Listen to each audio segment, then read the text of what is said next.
Hey all, Scott here. The Wii U is about 3 large footsteps away from the grave, and I thought it sounded pretty neat to kill time before it goes kathunk in a casket by having a Nintendo Switch wish sesh. So, here is my Nintendo Switch wish list. Everything I want to see from the next generation of Nintendo.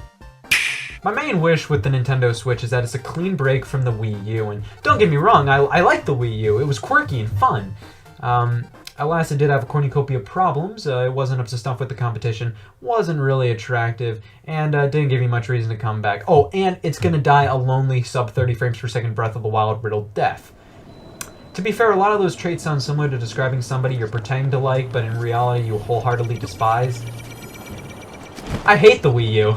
The Switch already seems to be taking on a whole new direction for Nintendo in almost every way, which is pretty nice. One of the biggest problems with the Wii U was that it was a mess. The thing had so many accessories not only for it, but inherited ones from the Wii. The Wii U not only supported almost every Wii accessory, but required Wii remotes for some games. That just overcomplicates things.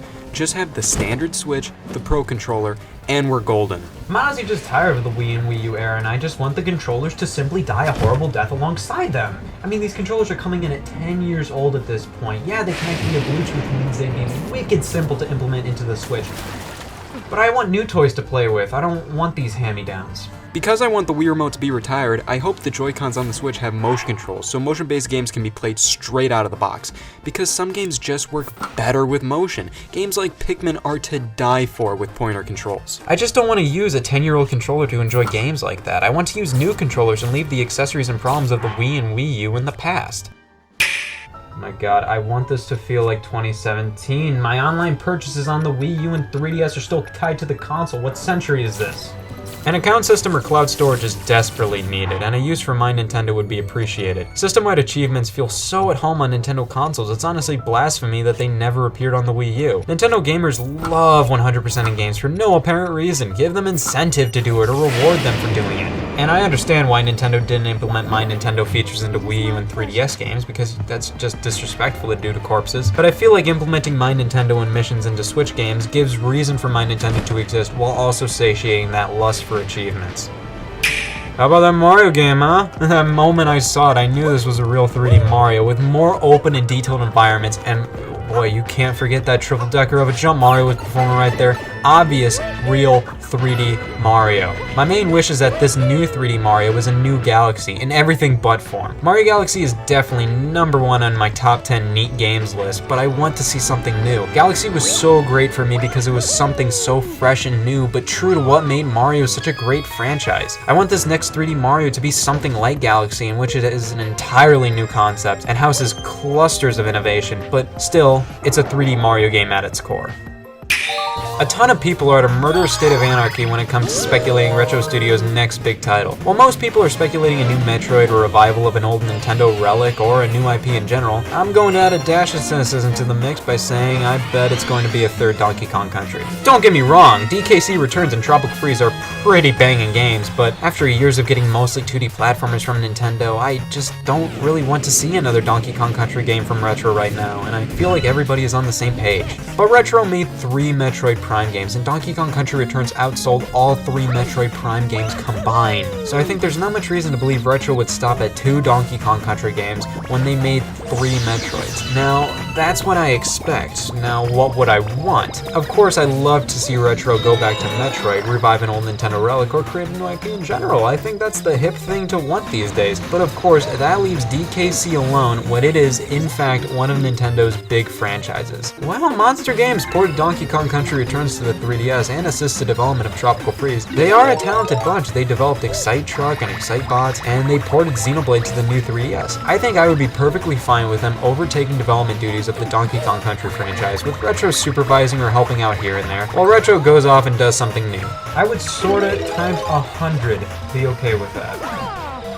2015 was a year of quantity over quality for Nintendo. That's where we saw some grade D titles such as Amiibo Festival, Chibi Robo Ziplash, Mario Tennis Ultra Smash, and games like Metroid Prime Federation Force and Star Fox Zero announced. It just seemed like Nintendo took these beloved franchises and just forgot what made them beloved to begin with. Now games like Paper Mario Color Splash sorta follow this trend, but me alongside many others didn't mind the game, and that new Pikmin side-scroller coming out, It ain't Pikmin, but it could be okay. But Nintendo, please bring these franchises back in the way they deserve to be brought back. Don't reincarnate 1080 snowboarding as a Fortune Street knockoff. Amiibo is about to turn 3 years old this year, and with this anniversary, I must say with brevity, Amiibos blow. Specifically in 2015, it felt like Nintendo was saturating the market with not only these things, but seemingly rushed Amiibo games in the forms of Chibi Robo Ziplash and Animal Crossing Amiibo Festival. A couple games nobody cared about with overstocking stores everywhere with obscure Animal Crossing and Smash Brothers characters, and it's pretty safe to say Amiibo have lost its luster. But wait, this can be salvaged. I would dig all Nintendo games to have superfluous Amiibo support in the same vein as Mario Maker, Smash Brothers, Yoshi's Woolly World, etc. These games utilize most Amiibo figures and give you a reason to own more than just your favorite characters, while not alienating those who have not dipped their feet into the Amiibo tub. Nintendo needs to reward the fans who have spent thousands on these figures by supporting most released Amiibo in most games, but keep this support to small things like costumes, so then you can perfectly enjoy a game without the things. However, I feel like there needs to be one Amiibo mandatory game per year. I think the collaboration between Tecmo Koei and Nintendo could lead to something like way past okay. Alright, get this. A warrior style game is standing right? Alright, in terms of the perspective department, Nintendo is hemorrhaging creativity. 2D started to become the standard for Nintendo games after a while, and instead of feeling like a design choice, it just felt like a choice made because 2D games are cheaper to develop for than 3D.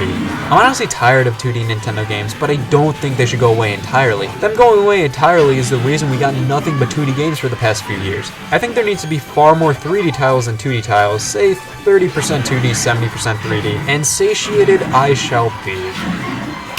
There has been a plethora of leaked information about the Nintendo Switch available online before the big January 12th event, so I might as well address the rumors. One of the biggest talking points is this Rabbids Mario crossover RPG that's being rumored. And man, what did he say?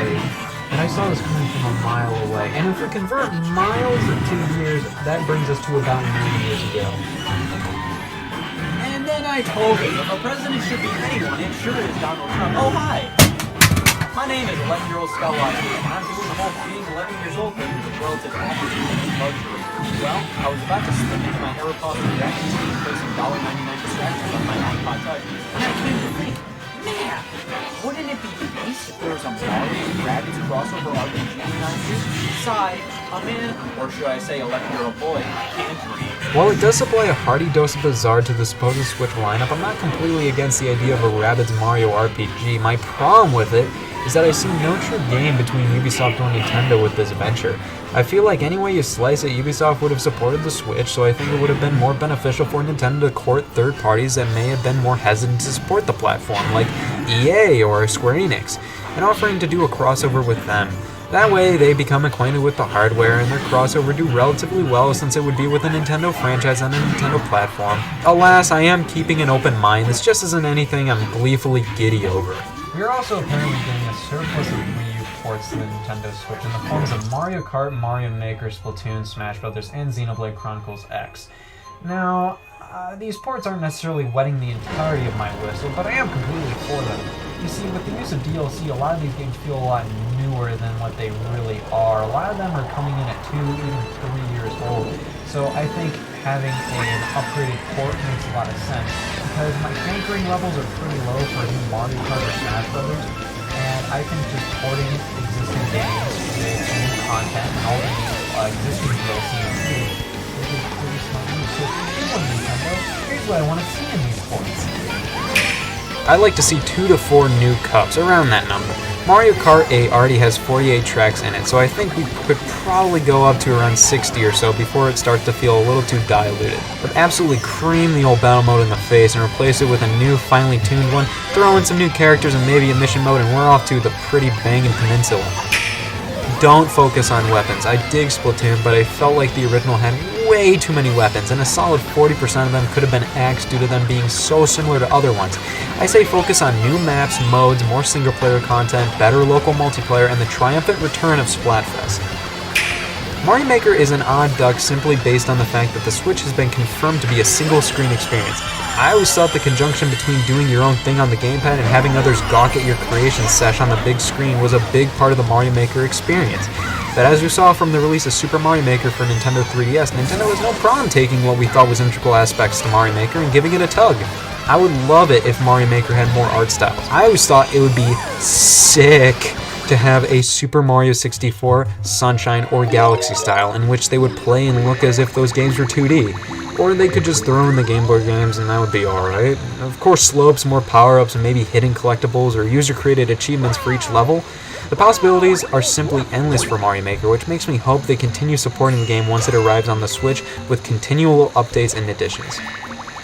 This one's pretty simple. 3DS and Wii U versions smacked together, and oh me, oh my, we have ourselves a winner. Throw in 2 to 3 new characters, maybe a few new stages, and I feel like most would be satisfied. You can sure count on me for being one of those most. I gotta be honest with you, I don't really care about this one. I'm not an RPG guy, but for some reason I bought the collector's edition. It came with a neat DRM little flash drive. Cool, right? But please let me know what you wish to see on not only the Nintendo Switch presentation coming up on January 12th, but the Nintendo Switch in general. Please let me know. Well, everybody, good luck out there, and see you later.